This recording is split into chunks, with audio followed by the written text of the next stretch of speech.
तब मैं आपके यहाँ पर आपके पुत्र के रूप में जन्म लूंगा, ऐसा बोल करके भगवान वहाँ पर वरदान दे दिए। कई समय बीत जाने के बाद अयोध्या में जो ब्रह्मा का कर्म स्थली था, वहाँ पर राजा दशरथ जी पैदा हुए और हमारे छत्तीसगढ़ में कौशल्या जी पैदा हुई और दोनों का शादी हुआ, विवाह हुआ, वर हुआ, है नहीं। और उसके बाद में समय बीतते गया, लेकिन उनको पुत्र की प्राप्ति नहीं हुई।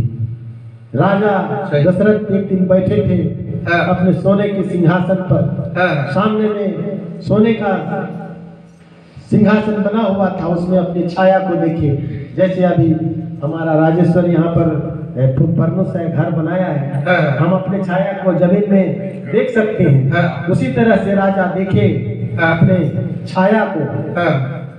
पके बाल हो गए, दाढ़ी मूंछ पक गए और इतना भारी संपदा राजा कौशल्य अयोध्या सोने सरबन से लदा हुआ था।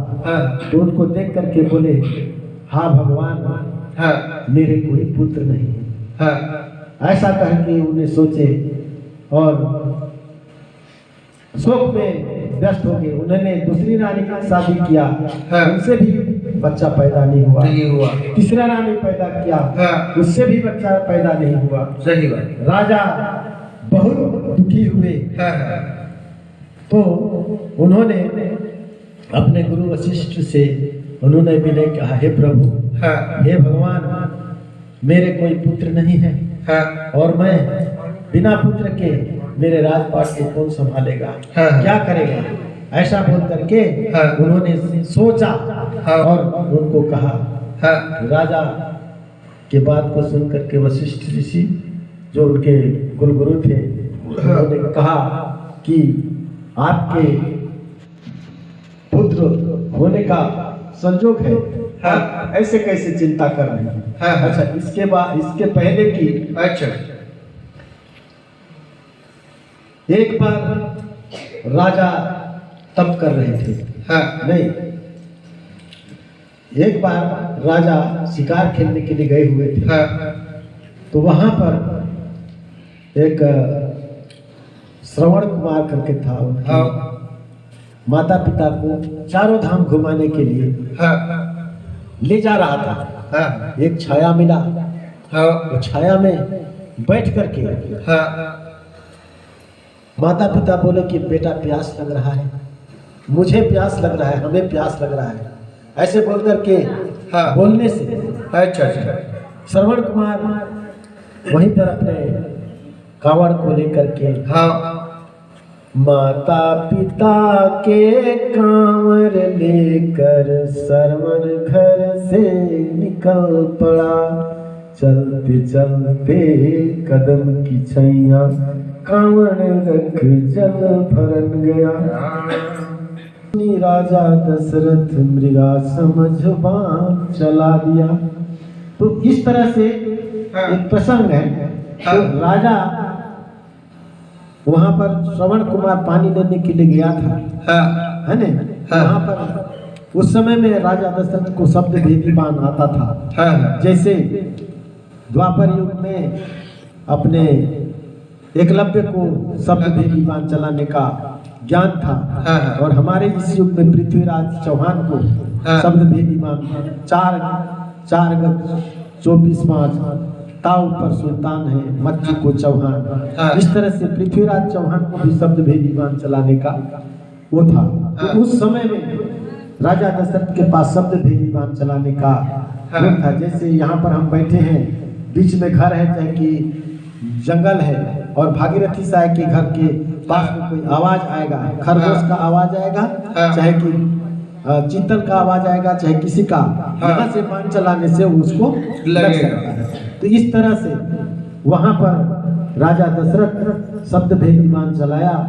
तो तुम की बोली सुनी राजा दशरथ मृगा समझ बाण चला दिया।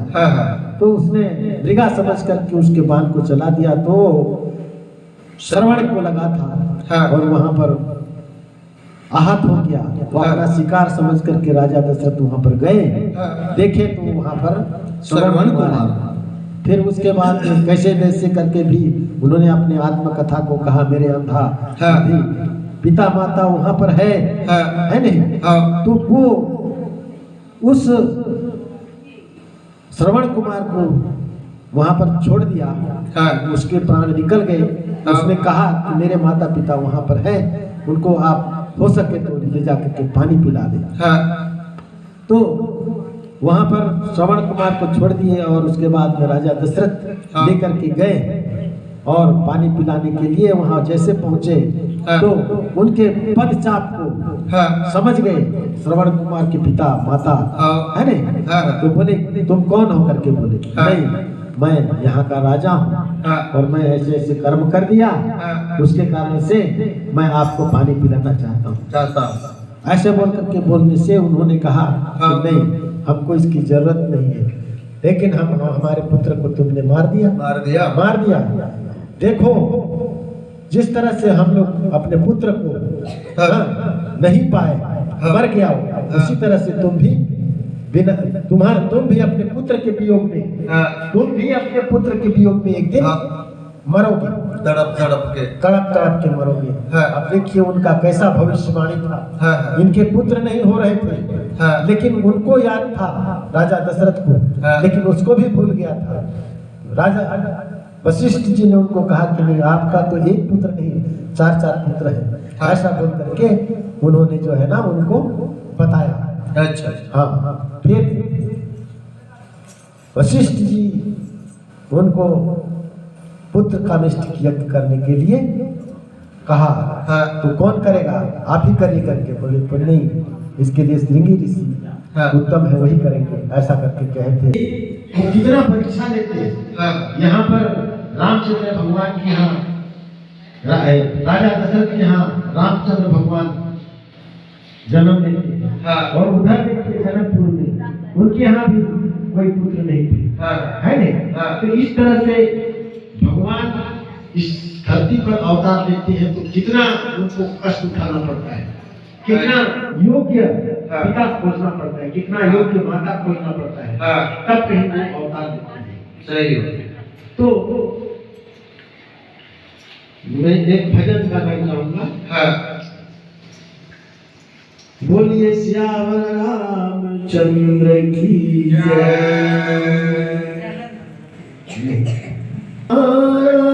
चमक झमक चले रमक झमक चले ओ रमक झमक चले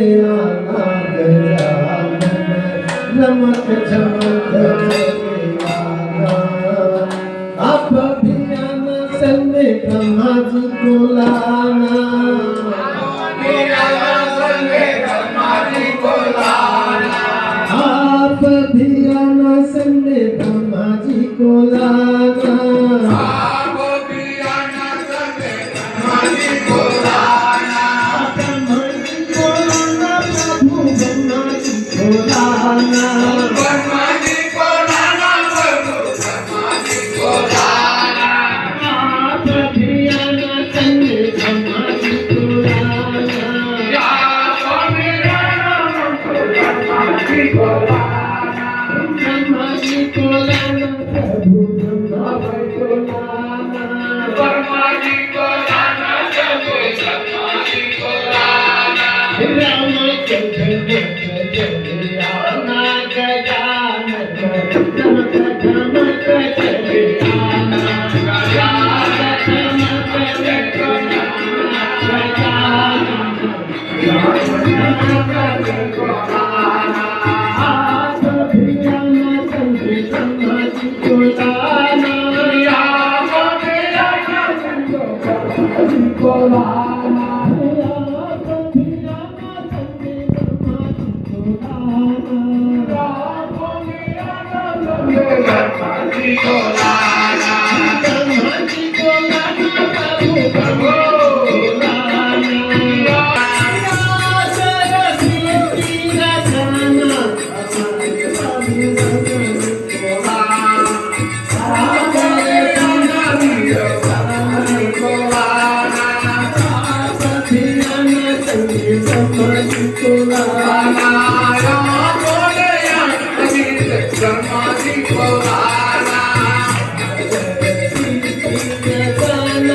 हमारे हरि कीर्तन से आगो में जाना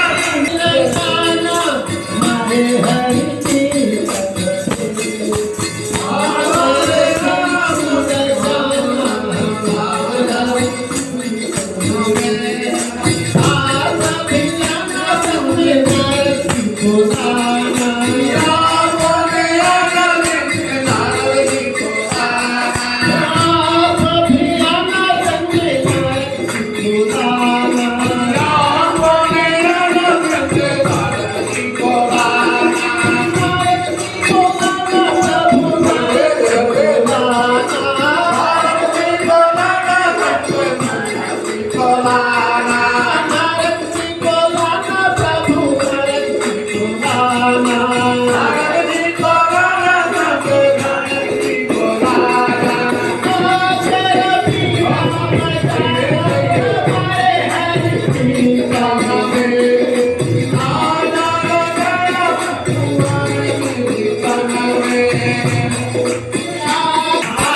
हमारे हरि